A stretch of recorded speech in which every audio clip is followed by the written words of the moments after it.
Hello student, जैसा कि मैंने बताया था कि सारे यूट्यूब चैनल पे साइंस क्लासेस पे हर एक टॉपिक का जो वीडियो है, चाहे वो किसी सब्जेक्ट का हो, वो इस पे पढ़ेगा। तो आज हम एक और टॉपिक लेकर आए, बहुत इंटरेस्टिंग टॉपिक है। क्लास 10th का जो टॉपिक है वो है हमारा फिजिक्स का टॉपिक इलेक्ट्रिसिटी। तो इलेक्ट्रिसिटी भी एग्जाम में काफी सारे क्वेश्चन होते हैं फिजिक्स के। तो इलेक्ट्रिसिटी आज हम बहुत इंपॉर्टेंट टॉपिक पढ़ते हैं इलेक्ट्रिसिटी का। अब इलेक्ट्रिसिटी से पहले हम इसकी हिस्ट्री जानते हैं। हिस्ट्री के बारे में अगर पढ़ते हैं तो हिस्ट्री ऑफ चार्ज के बारे में बातें करते हैं।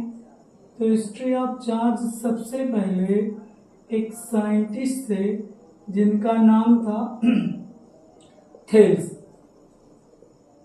एक साइंटिस्ट थे। थेल्स ने इबोनाइट को रब किया और रब करने के बाद ये चेक किया कि स्मॉलेस्ट पार्टिकल्स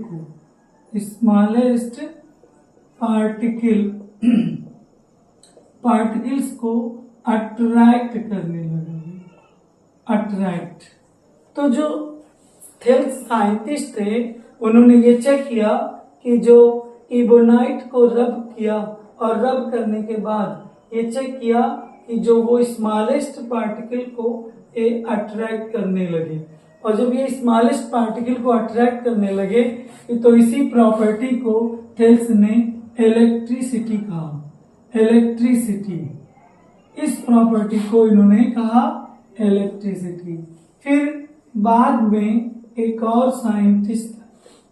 साइंटिस्ट आए भाई गिलबर्ट की बातें करते हैं। गिलबर्ट ने फिर क्या किया, इन्होंने दिया कि मैक्सिमम ऑल एलिमेंट्स जो होते हैं, सभी एलिमेंट्स को अगर हम रब करते हैं तो रब करने के बाद वो स्मॉलेस्ट पार्टिकल को भाई वो लोग क्या करने लगे, अट्रैक्ट करने लगे। तो इन्होंने भी इस प्रॉपर्टी को इलेक्ट्रिसिटी कहा। This property is known as the electricity. भाई इस प्रॉपर्टी को ये भी कहने लगे इलेक्ट्रिसिटी है। अभी तक हम ये कोई प्रॉपर्टी नहीं, इस इलेक्ट्रिसिटी की प्रॉपर्टी को ये चेक करना चाहते थे कि क्या इसके अंदर और भी प्रॉपर्टी है। तो उन्होंने ग्लास रॉड के लिए लिया, भाई ग्लास रॉड ले लिया, 4 ग्लास रॉड, और ग्लास रॉड को रब किया। भाई 4 ग्लास रॉड को लिया और लेने के बाद इन्होंने सभी ग्लासों को क्या किया, रब किया। भाई रब किया 2 को स्किन ऑफ कैट से और 2 को सिल्क से रब किया। भाई 2 को सिल्क से, 2 को स्किन ऑफ कैट से रब किया। तो जो सिल्क से रब किया गया वो हमारा आ गया, उस पे पॉजिटिव चार्ज आ गया। अभी बाद में पढ़ेंगे। तो ये दोनों, ये जो प्रॉपर्टी हो गई, ये दोनों पे चार्ज हो गया। चार्ज होने के बाद जब देखे स्किन ऑफ कैट से जो रब किया गया उस पे जो चार्जेस आ गए, वो जिस पे चार्जेस आने लगे वो निगेटिव हो गया। भाई निगेटिव की प्रॉपर्टी देने लगा। और जो इस पे सिल्क से रब किया गया उस सिल्क पे हमारा आ गया है पॉजिटिव चार्ज। हाँ, एक और चीज जानते हैं, इस प्रॉपर्टी को बाद में एक साइंटिस्ट है बेंजामिन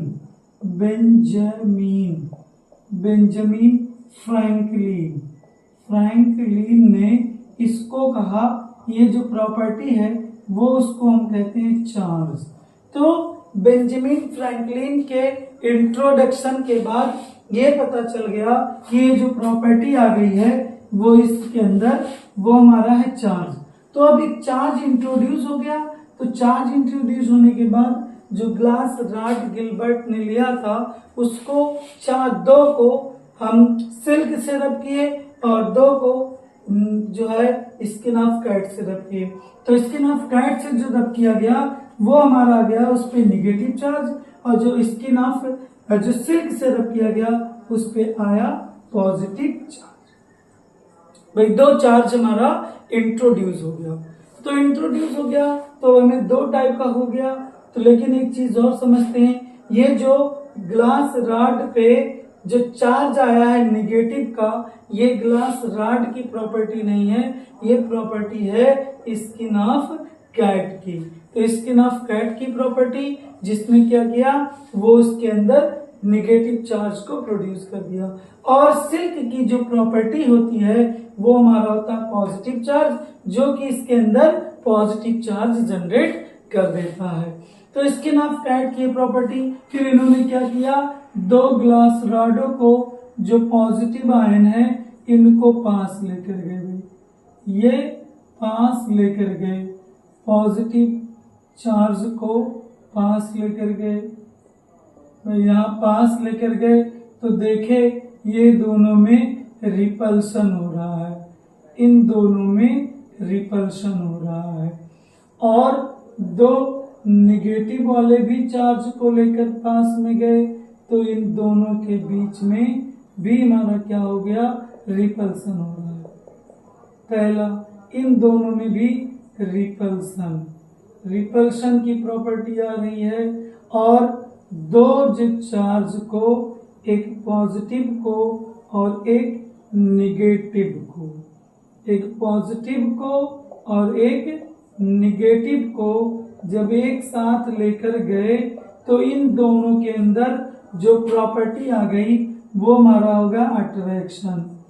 अट्रैक्शन, तो अट्रैक्शन, इस एक्सपेरिमेंट से ये पता चल गया कि जो हमारी प्रॉपर्टी, जो हमारे चार्ज की प्रॉपर्टी है वो एक जैसी नहीं होती, क्योंकि अगर हम सिमिलर चार्ज को एक साथ लेकर जाते हैं तो यहाँ पे रिपल्सन प्रोड्यूस हो रहा है, और अगर डिफरेंट चार्ज को एक साथ लेकर आ रहे हैं तो इनका अट्रैक्शन हो रहा है। तो ये प्रॉपर्टी हो गई। इसके बेसिस पे कुछ प्रॉपर्टियां हैं चार्ज की, उन चार्ज की प्रॉपर्टी हम डिस्कस कर लेते हैं। चार्ज की प्रॉपर्टी, अब जो साइंटिस्ट है गिलबर्ट, उन्होंने इस एक्सपेरिमेंट के बेसिस पे अब आ गया property, properties of charges, property of charge. भाई प्रॉपर्टी ऑफ चार्ज, तो प्रॉपर्टी ऑफ चार्ज में नंबर पहला जो पॉइंट है वो हमारा पॉइंट है कि सिमिलर चार्ज, सिमिलर चार्जेस जो होंगे वो क्या करेंगे, उसमें आएगी रिपल्शन होगी। सिमिलर चार्ज के बीच में होगा रिपल्शन। फॉर एग्जाम्पल, हम दो पॉजिटिव चार्ज को एक साथ लेकर गए और दो नेगेटिव चार्ज को एक साथ लेकर गए तो इन दोनों में हुआ रिपल्सन। तो सिमिलर चार्ज यहाँ पे भी दोनों हैं और सिमिलर चार्ज यहाँ पे भी दोनों हैं, तो इन दोनों में सिमिलर चार्ज में क्या होगा, रिपल्सन होगा। भाई दूसरी प्रॉपर्टी हमारी आती है, तो दूसरी प्रॉपर्टी हमारा है कि अगर डिफरेंट चार्जेस हैं, भाई डिफरेंट चार्ज होंगे, चार डिफरेंट चार्ज में होंगे तो इनके बीच होगा अट्रैक्शन, डिफरेंट चार्ज होंगे तो इनके बीच होगा अट्रैक्शन। भाई अगर चार्ज हमारे डिफरेंट हैं, डिफरेंट, एक पॉजिटिव चार्ज एक नेगेटिव चार्ज और एक, तो हमारा इनके बीच में होगा अट्रैक्शन। दो प्रॉपर्टी हो गई। तीसरा हमारा होता है क्वांटाइजेशन ऑफ चार्ज, तीसरा होता है quantization, quantization of charges. Quantization of charge होता है, इसका मतलब चार्ज किसी भी कंडक्टर में प्लस माइनस यानी होता है, ई होता है charge of electron, charge of one electron, one electron होता है, इसकी वैल्यू 1.6 इंटू 10⁻19 कूलम होता है। और यन होता है 1 2 3 डॉट डॉट, जो इलेक्ट्रॉन होते हैं वो दशमलव के रूप में नहीं पाए जाते हैं, वो हमारा होता है 1 2 3 यानी इंटीग्रल फॉर्म में होता है। और नेक्स्ट प्रॉपर्टी होती है चौथी, conservation of charge, conservation of charges. भाई conservation of charges, conservation of charges ये प्रॉपर्टी यानी charge neither create nor destroy but transfer one object to another object. अगर ऐसा होता है तो इस प्रॉपर्टीज को हम कहते हैं conservation of charges. Charges next property पे हम आते हैं। प्रॉपर्टी नंबर 5 इसका होता है ट्रांसफॉर्मेशन ऑफ चार्जेस। भाई ट्रांसफॉर्मेशन ऑफ चार्जेस। भाई transformation of charges, transformation of charges की क्या बात होती है? भाई ट्रांसफॉर्मेशन ऑफ चार्ज एक कंडक्टर से दूसरे कंडक्टर पर ट्रांसफर होता रहता है। भाई एक कंडक्टर से दूसरे कंडक्टर पर जब ट्रांसफर होगा तो ट्रांसफर कहां से होगा? High to low, high to low. भाई हाई टू लो यानी हाई चार्ज वाले कंडक्टर से लो चार्ज वाले कंडक्टर पर ट्रांसफर होगा। तो high conductor to low conductor के चार्ज पर ट्रांसफर होगा। कब तक होगा?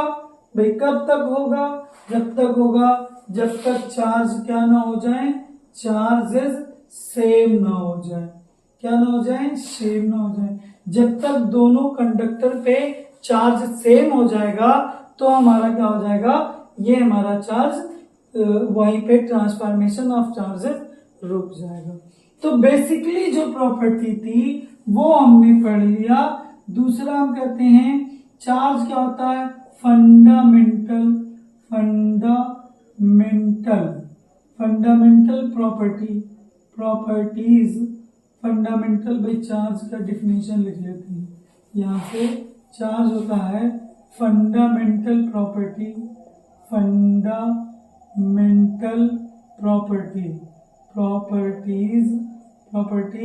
ऑफ द एलिमेंट्स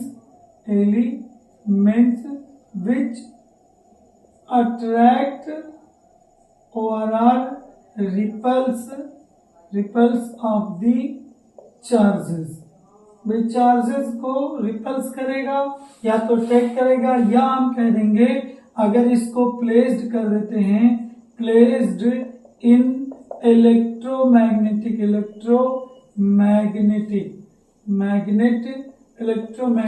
में वेव में प्लेस करते हैं, या इलेक्ट्रिक फील्ड में हम प्लेस करेंगे तो ये एक फोर्स का एक्सपीरियंस, एक फोर्स एक्सपीरियंस होगा। इस पे एक फोर्स लगेगा और उस फोर्स का जो नेचर होगा वो हमारा होगा अट्रैक्टिव या रिपल्सिव। एक और होता है, पूछा जाता है nature of the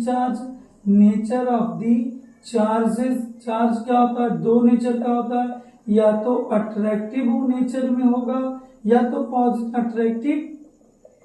attractive nature का होगा या रिपल्सिव होगा। भाई अट्रैक्टिव, रिपल्सिव, या इसी को हम कभी कभी पॉजिटिव भी कहते हैं। भाई पॉजिटिव या नेगेटिव कहेंगे, तो पॉजिटिव या नेगेटिव। तो इसमें दो चीजें हो गई, fundamental property of the element which attract और रिपल्स ऑफ द चार्जेस, या अगर place in a electric field it experience a forces.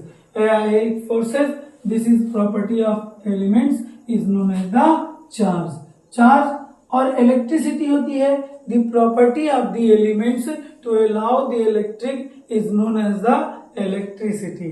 तो इलेक्ट्रिसिटी भी एक प्रॉपर्टी है। तो प्रॉपर्टी ये हो गया। यहां तक जो था वो था बेसिक, और हमारा जो चार्ज है, चार्ज से रिलेटेड कुछ और प्रॉपर्टीज हम पढ़ लेते हैं। भाई चार्ज से रिलेटेड यहाँ पर एक चीज और पढ़ लेते हैं, जो हमारा चार्ज होगा। भाई चार्ज होगा, ये कौन सी क्वांटिटी है?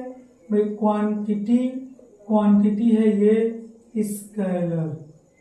यूनिट क्या है इसका? यूनिट इसका होता है कूलाम होता है इसका यूनिट, कूलाम होता है। और क्वांटिटी हमारा है स्केलर। तब स्केलर है।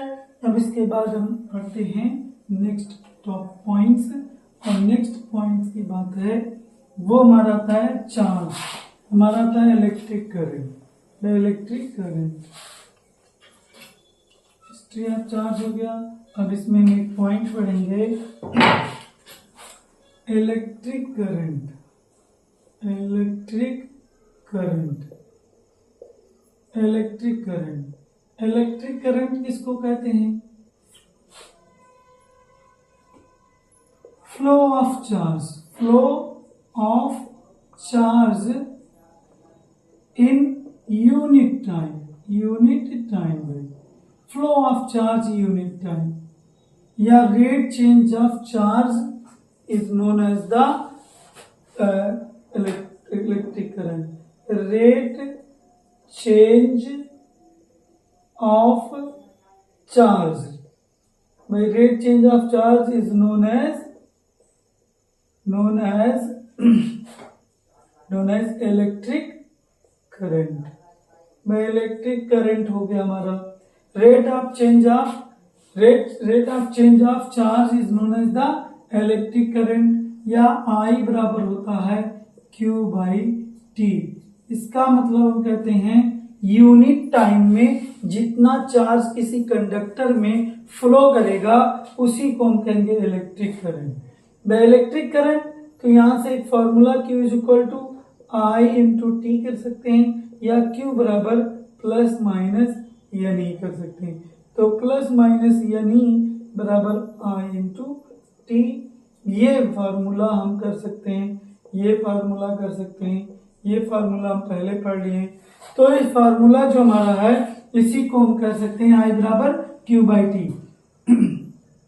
नेक्स्ट हम पढ़ते हैं नंबर पहला पॉइंट इससे रिलेटेड, जो इलेक्ट्रिक करंट है।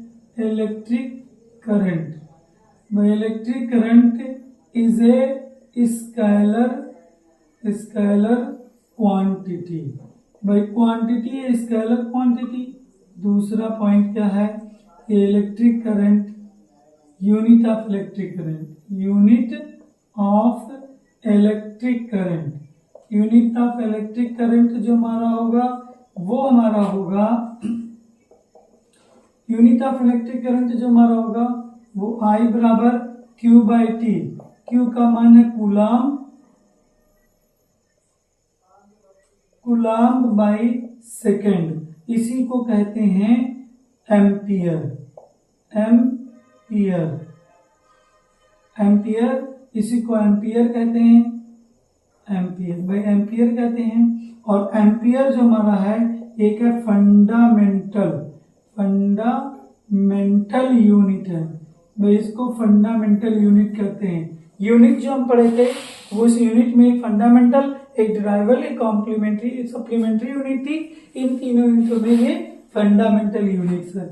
अब ये स्केलर क्वांटिटी, लेकिन स्केलर क्वांटिटी में कभी डायरेक्शन नहीं होता। लेकिन तीसरा direction, direction of electric current, direction of electric current. भाई डायरेक्शन ऑफ इलेक्ट्रिक करंट हमारा क्या होगा? डायरेक्शन ऑफ इलेक्ट्रिक करंट की बात अगर हम करते हैं तो opposite to the flow of electron.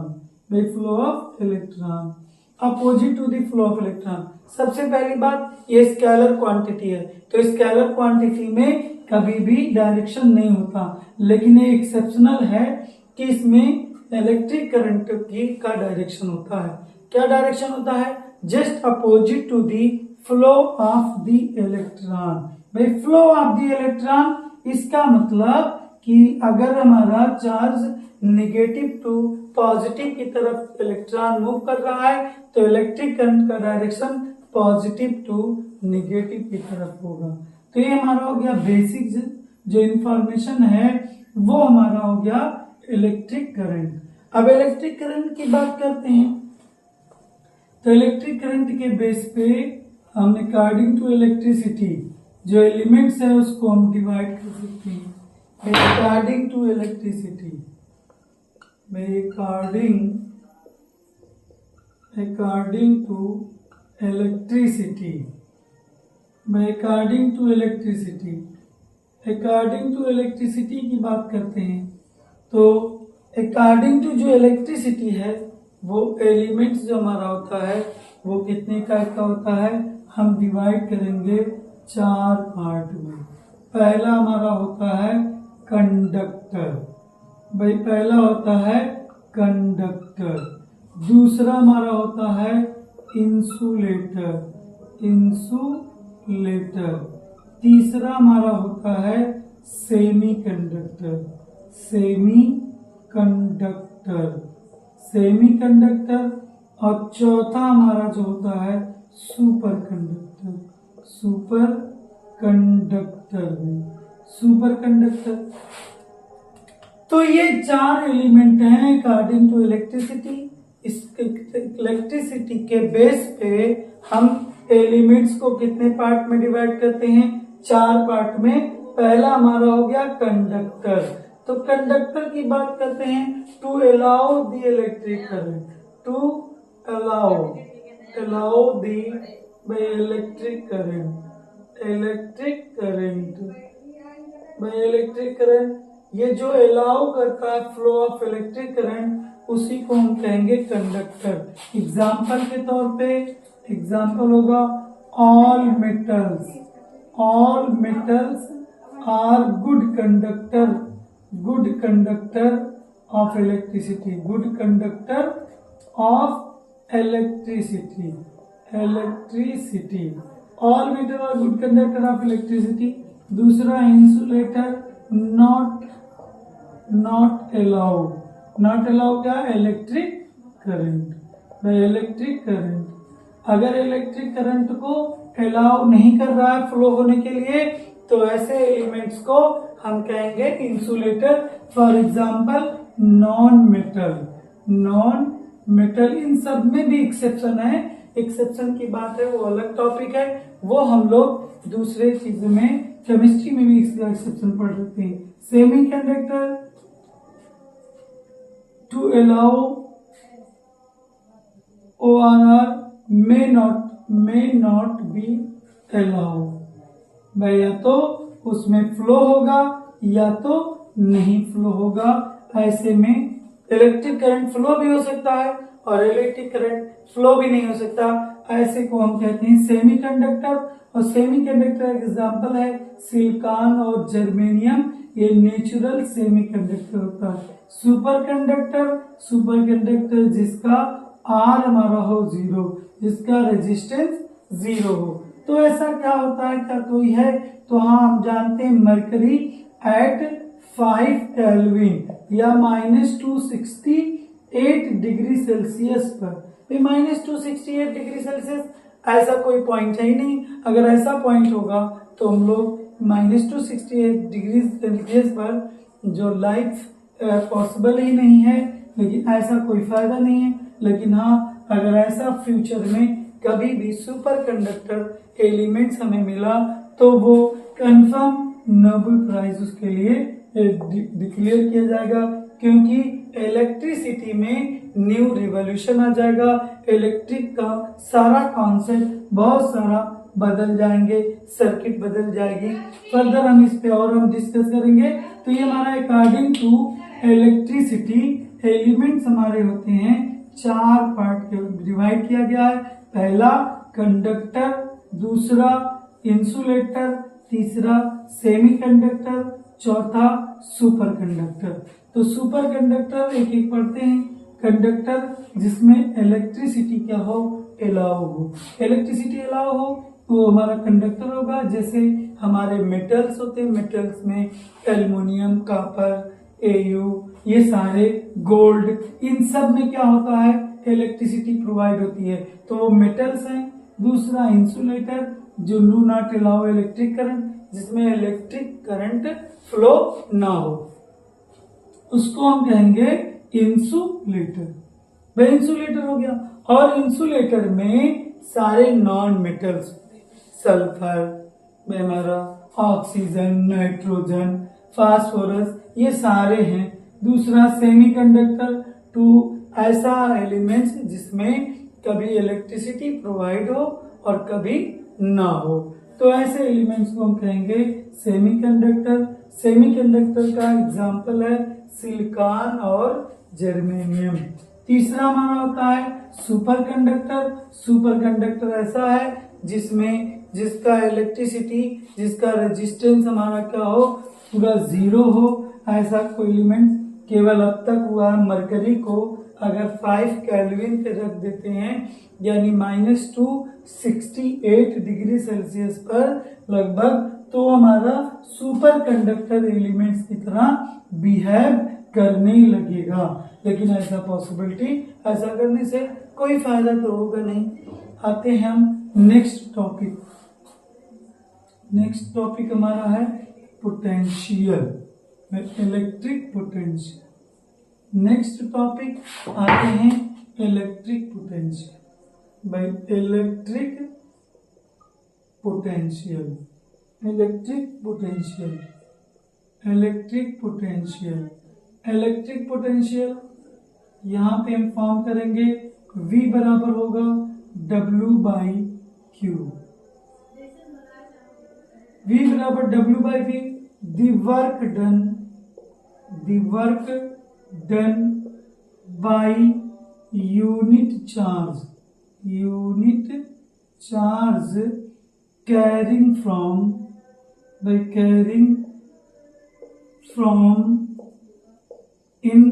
infinite to electric field, infinite to electric field। तो इसका मतलब हो गया electric potential, the work done by the unit charge carrying from infinite to electric field is known as electric potential. तो potential ऐसी quantity है, ये हमारा हो गया पोटेंशियल का फॉर्मूला।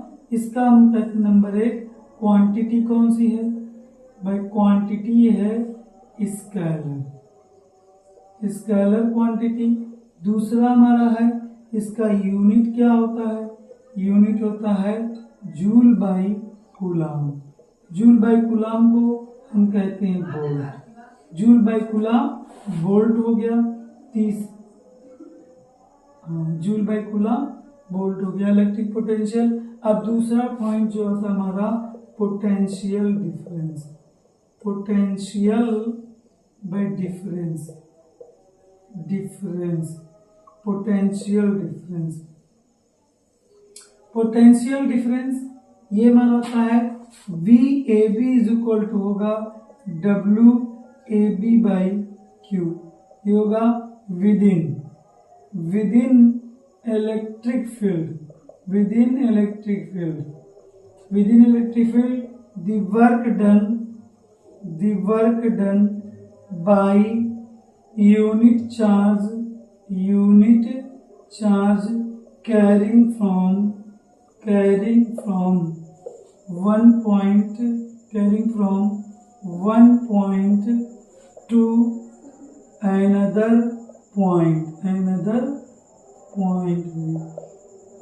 point। तो the work done with in electric field. सबसे इंपॉर्टेंट बात है कि पोटेंशियल, इलेक्ट्रिक जो पोटेंशियल है और जो पोटेंशियल डिफरेंस है, इन दोनों में एक ही चीज का डिफरेंस है कि जो पोटेंशियल होता है वो फ्रॉम इनफाइनाइट से लाते हैं और इलेक्ट्रिक फील्ड तक का, लेकिन जो पोटेंशियल डिफरेंस होता है वो विद इन इलेक्ट्रिक फील्ड। हम क्या करते हैं, इलेक्ट्रिक फील्ड के अंदर the work done from unit by unit charge carrying from infinite to one point to another point. ये जो हमारा वर्क होगा ये हमारा पोटेंशियल डिफरेंस होगा। ये भी क्वांटिटी क्या होती है, ये भी क्वांटिटी हमारी होती है, स्केलर होता है। और दूसरा हमारा होता है यूनिट, इसका भी होता है वोल्ट। भाई इस पे होता है वोल्ट, ये यूनिट वोल्ट होता है। इसमें दो चीजें नोट कर लेते हैं, एक चीज नोट करके लेते हैं। पहला, जो इलेक्ट्रिक करंट को रीड करने के लिए जो इंस्ट्रूमेंट का हम यूज करते हैं, इंस्ट्रूमेंट का यूज करते हैं, उसको हम कहते हैं अमीटर। अमीटर कहते हैं भाई, अमीटर। और दूसरा पोटेंशियल को रीड करने के लिए, पोटेंशियल के लिए हम जो यूज करते हैं उसको हम कहते हैं वोल्ट मीटर। वोल्ट मीटर, भाई वोल्ट मीटर कहते हैं। तो हाँ, एक और इसमें बात है, अमीटर को एक सर्किट से हम सीरीज फॉर्म में जोड़ते हैं, सीरीज फॉर्म में जोड़ते हैं। लेकिन वोल्ट मीटर को हम जो जोड़ते हैं सर्किट से, उसको हम किस फॉर्म में, पैरेलल फॉर्म में, भाई पैरेलल फॉर्म में जोड़ते हैं। तो दो चीजें यहाँ पे आ गई। एक चीज हो गई कि अगर हम इलेक्ट्रिक करंट को रीड करेंगे, इलेक्ट्रिक करंट को रीड करने के लिए हम जिस इंस्ट्रूमेंट का यूज करते हैं उसको हम अमीटर कहते हैं, और जो पोटेंशियल को रीड करता है उसको वोल्टमीटर कहते हैं। लेकिन रीडिंग करने के लिए हमें क्या करना पड़ेगा, हमें इन दोनों को सर्किट से जोड़ना पड़ेगा। तो जोड़ने के लिए हमारा दो फॉर्म होता है, कॉम्बिनेशन दो होता है, एक सीरीज होता है और एक पैरेलल होता है। तो सीरीज जो फॉर्म होता है तो हम अमीटर को सीरीज फॉर्म में जोड़ेंगे और वोल्ट मीटर को हम किस फॉर्म में जोड़ेंगे, पैरेलल फॉर्म में जोड़ेंगे। तो ये हमारा अब तक का हो गया। एक और बहुत इंपॉर्टेंट टॉपिक है जिस टॉपिक का हम आज डिस्कस करेंगे, आज की लास्ट टॉपिक है, वो है Ohm's law. Ohm's law it's very important, इससे रिलेटेड है तो न्यूमेरिकल, नहीं तो ओम्स लॉ ही एग्जाम में पूछे जाएंगे। तो हम बहुत इंपॉर्टेंट ओम्स लॉ, भाई ओम्स लॉ कहते हैं। ओम्स लॉ बहुत इंपॉर्टेंट टॉपिक है भाई, ओम्स लॉ। तो ओम्स लॉ के रिगार्डिंग, इसके regarding at constant temperature,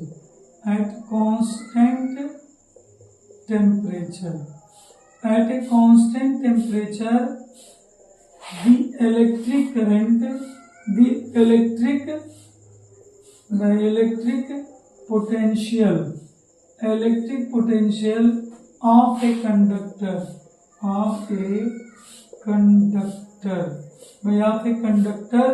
is directly proportional to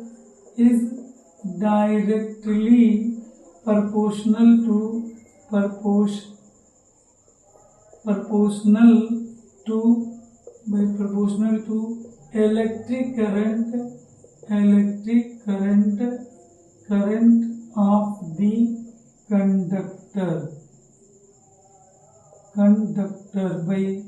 conductor by V is directly proportional to I। यहाँ पे हम एक चीज जानते हैं कि जो ओम्स लॉ है वो ओम्स लॉ क्या, at a constant temperature, at a constant temperature the electric potential of a conductor is directly proportional to the electric current of conductor. तो इसको हम कहते हैं, ये स्टेटमेंट ओम्स लॉ का है। रिगार्डिंग ओम्स लॉ अगर हम इसको मैथमेटिकल लिखते हैं तो इस फॉर्म में लिखेंगे। ओम्स लॉ के रिगार्डिंग इसका मतलब अगर I इंक्रीज करेगा तो V भी इंक्रीज होगा, इसका इंपॉर्टेंट है।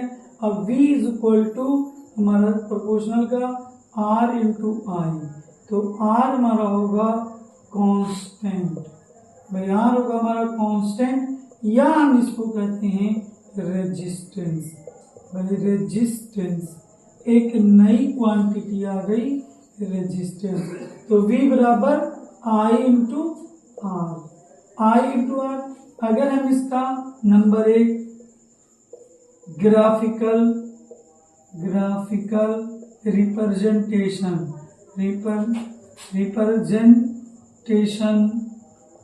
Representation of V and I, तो ये हमारा होगा ऐसे, ये V होगा, ये I होगा, इसको हम कहते हैं स्ट्रेट लाइन। अगर हम चेक करते हैं, अगर हमें चेक करना है कि ओम्स लॉ कोई सर्किट फॉलो करता है कि नहीं, तो उसके पोटेंशियल और इलेक्ट्रिक करंट में अगर हम ग्राफ ड्रा करेंगे और ग्राफ ड्रा किए और वो ग्राफ क्या हो गया, हमारा एक स्ट्रेट लाइन मिला तो हम कह देंगे ये सर्किट ओम्स लॉ को फॉलो करता है। तो ग्राफ, दूसरा point, graph V and I, graph V I में slope of the curve is known as हमारा होता है resistance. The slope of the curve is known as the resistance, और स्लोप को हम रिप्रेजेंट करते हैं tan थीटा में। तो tan theta V2 minus V1 by I2 minus I1 होगा। तो tan थीटा स्लोप अगर इंक्रीज करता है, अगर थीटा इंक्रीज कर रहा है तो हमारा R भी इंक्रीजेज होगा। मतलब अगर हमारा स्लोप इंक्रीज कर रहा है, स्लोप क्या कर रहा है, स्लोप इंक्रीज करता है, इंक्रीज हो रहा है तो हमारा क्या होगा, R भी इंक्रीज करेगा। फॉर एग्जाम्पल अगर हम V और I में कनेक्ट कर देते हैं, यहाँ A हो गया, ये B हो गया, तो B का स्लोप यानी tan B, angle B is greater than angle A, इसलिए tan B ग्रेटर देन होगा tan A के। इसका मतलब RB जो होगा ग्रेटर देन होगा RA के।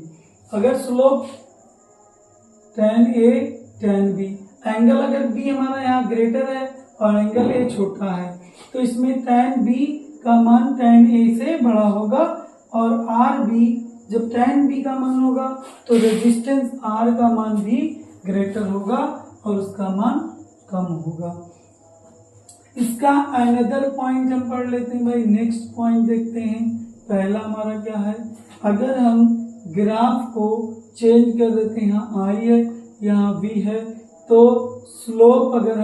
स्लोप हमारा क्या करेगा, अगर इंक्रीज करेगा तो हमारा क्या होगा, रेजिस्टेंस क्या होगा, डिक्रीजेस होगा। भाई अगर स्लोप इंक्रीज करेगा तो ये डिक्रीज करेगा। ये बहुत ध्यान देने वाली बात है कि अगर यहाँ पर y एक्सिस पे I हो गया और x एक्सिस पे V हो गया है तो ये चीजें होंगी कि हमारा जो वैल्यू होगा वो हमारा क्या करेगा, डिक्रीज करेगा। ये बहुत इंपॉर्टेंट देने वाली बात है। एग्जाम में ऐसे सारे क्वेश्चन आते रहते हैं। जैसे अगर हम यहाँ पे दो ग्राफ ले लिए, ये मिटा देते हैं, तो दो ग्राफ अगर हम ले लिए, जैसे एग्जाम्पल हमारा हो गया, एक ये हो गया, एक ये हो गया, ये I और ये V हो गया करंट, तो ये हो गया A और ये हो गया B।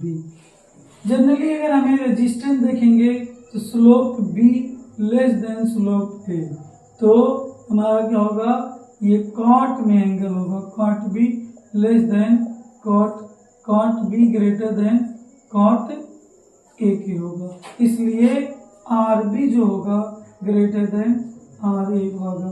जनरली हमारा होना चाहिए RA ग्रेटर देन RB, लेकिन ये ध्यान देना है कि यहाँ पे I और यहाँ पे V है, तो ये जो जिसका एंगल ज्यादा होगा उसका रेजिस्टेंस क्या होगा, कम आएगा, और रेजिस्टेंस कम आएगा इसका मतलब ये बहुत ध्यान देने वाली बात है।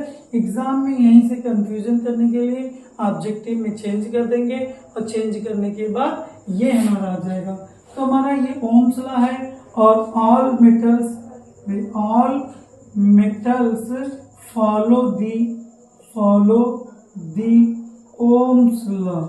भाई ओम्स लॉ, सभी मेटल जो होते हैं वो ओम्स लॉ को फॉलो करते हैं। तो ये इतना पॉइंट्स ओम्स लॉ से रिलेटेड था। कल हम इसका डिस्कशन रेजिस्टेंस से स्टार्ट करेंगे। तब तक के लिए थैंक यू।